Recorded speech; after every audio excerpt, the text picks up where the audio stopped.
Et bonjour, c'est Nicolas de Immobilier Compagnie. Et dans cette vidéo, je vais tout simplement te parler de l'effet Champs-Élysées. Alors l'effet Champs-Élysées, c'est un effet que j'ai appelé comme ça en fait, parce que c'est très particulier et tu vas voir, ça se produit pour tout le monde. Et bien finalement, dans toutes les situations, moi ça m'arrive dans l'immobilier, mais toi qui me regardes, ça peut t'arriver dans n'importe quoi. L'effet Champs-Élysées, en fait, c'est quand tout simplement, tu vas commencer à grossir dans une activité et tu vas avoir l'effet Champs-Élysées sur ceux qui travaillent avec toi. Alors moi, comment ça se traduit? Ça se traduit que lorsque je fais tout simplement un appel d'offres sur un chantier, ou lorsque je vais tout simplement lancer un chantier, ou que je vais avoir une discussion avec un artisan et que ce dernier va se rebeller un peu parce qu'on a une discussion sur un travail qui m'a livré et ça ne va pas, l'artisan va tout de suite me surfacturer parce que je vais avoir sur lui un effet Champs-Élysées. Alors ça veut dire quoi? Ça veut dire qu'en fait, si demain tu as une boîte et que tu as Donald Trump qui arrive et qui te dit « je vais construire cet immeuble et j'ai besoin de poignées de porte pour toutes les portes de l'immeuble », tu vas avoir tendance, parce que c'est Donald Trump, à rajouter sur la facture un petit pourcentage en plus parce que tu vas te dire automatiquement, en tant que sous-traitant, mon prestataire, la personne qui me demande de travailler sur le chantier, a des moyens et donc je vais surfacturer, il ne dira rien. Et là où l'effet Champs-Élysées est pervers, c'est qu'en fait, si tu veux, cet effet marche sur tout le monde. Et généralement, quand tu es dans une position où l'effet est sur toi, tu vas consulter plusieurs prestataires et ils vont tous avoir le même comportement parce que tu as l'effet Champs-Élysées sur tous les gens qui sont autour de toi. Alors, tu vas me dire, ouais, mais là, tu parles de trucs qui m'arriveront jamais. Par exemple, si toi qui me regardes, demain, tu achètes un appart, effectivement, il y a de grandes chances au départ que l'effet Champs-Élysées, tu ne l'aies pas. Mais là où c'est vicieux, c'est que tu peux acheter un tout petit immeuble en fait. Et si demain, tu fais visiter à un artisan un tout petit immeuble qui est à toi, le mec peut très bien se dire, mais tu peux avoir plusieurs immeubles, on ne sait jamais qu'est-ce que possède une personne.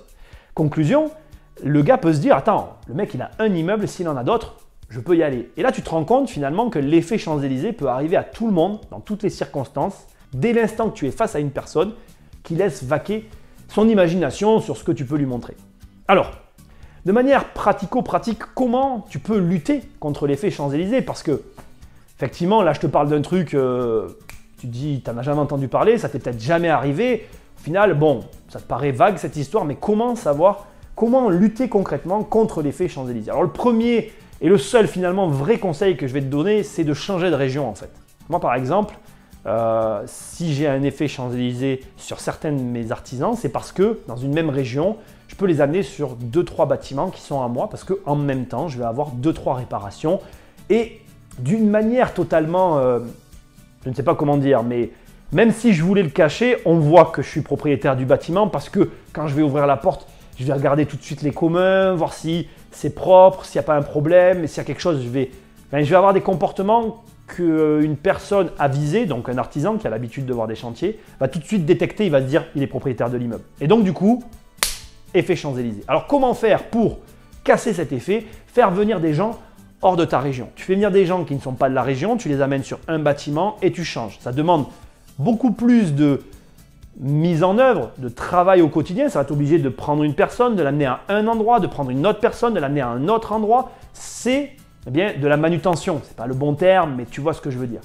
Du coup, c'est plus de travail pour toi, mais ça t'assure qu'une personne de l'extérieur ne soit pas en mesure, tout simplement, d'associer un bâtiment avec un autre, un élément avec un autre. Et en plus, ça a un autre avantage.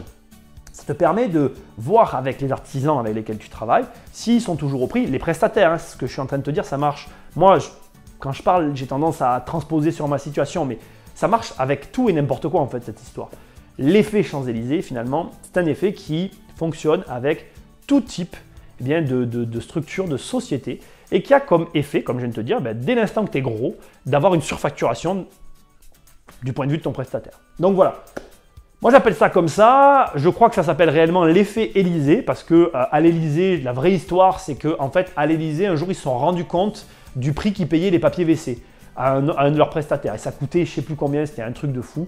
Donc voilà, moi j'appelle ça l'effet Champs-Élysées parce que je suis un sudiste et que de toute façon, dans ta tête, si tu es provincial, j'en sais rien, tu me corrigeras dans les commentaires.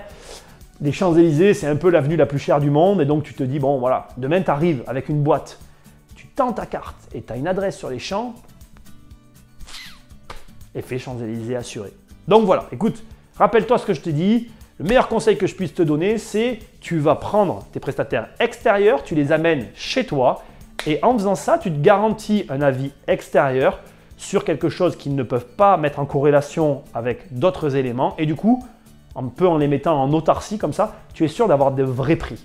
Il faut y faire attention parce qu'il n'y a pas longtemps, il vient de m'arriver, il y a très peu de temps, un effet Champs-Élysées. Ça a retardé mon chantier de juste 1 mois et demi, rien que ça, quasiment le temps de livrer un appartement. Ça m'a obligé à faire des recherches qui m'ont gavé, je l'ai encore dans les pattes et dans la tête tellement ça m'a gonflé. Et surtout, ça m'a mis en porte-à-faux avec une personne avec laquelle je travaille depuis très longtemps. Je trouve ça très dommage, mais malheureusement, l'erreur vient de moi et du coup, on s'est retrouvé dans cet effet-là. Et bon, voilà. Finalité, fais venir des gens de l'extérieur. Tu auras comme ça, en plus, un devis différent de ceux que tu as l'habitude d'avoir. Bon, tu t'en vas déjà? Investir, c'est plus fort que toi.